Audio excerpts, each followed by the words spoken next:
So, and then Whit Friday, oh, that was the day. They used to get up at 6 o'clock in the morning, our mothers, to get us ready, and we used to go to school, assemble at school, and then walk round, and then come back at dinner time for bun and tea. It wasn't coffee in those days, it was tea and buns. And then we had a tea in the afternoon. We used to have sports in the field, you know, in the same field again, the school there. We had sports there, and then I think they came in for tea. I can't just remember. I know we had a Christmas tea. What sort of sports would these be? Running, racing, you know, 3-leg race, wheelbarrow race. You know what that is, do you? One on the hands? On the knees, yes, they used to do that.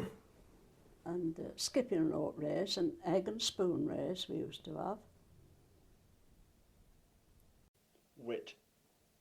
Now what would happen? Big event in Wigan, Whitsuntide. And at Whit Monday, and I want to distinguish that from what happens in East Lancashire.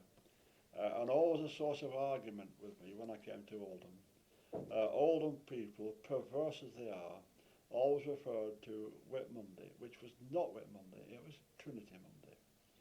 I still can't get into thick heads in Oldham what the difference between Whit and Trinity.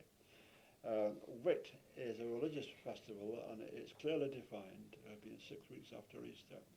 In Wigan, it is one of the biggest, or was one of the biggest events here, because it is a big Catholic community, and all the Catholic churches of the town went into procession, in a conjoint procession, all of them.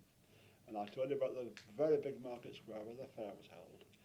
The grand finale of this procession was everybody, all the churches, all the people, all the populace, assembled on that market square with the mayor, and the chief constable, and all the dignitaries, and there was hymn singing and an open air service. That was the event of Whit Monday, and if it's gone, well, it's greatly regretted.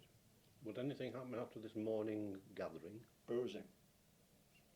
I mean, I'm talking not to children. I mean, we are talking about a child. No, I don't think. No, not for children. No, not for children.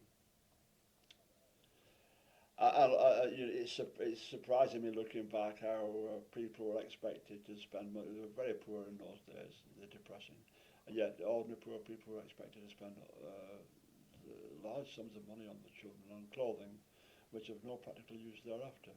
I'm talking now about things like white silk suits for the boys, white trousers and jackets that couldn't be used again. Silk? Well, not silk. I'm not very well upon fabrics. That is a kind of fabric, a silky fabric, aren't it? With pearl buttons at the leg, and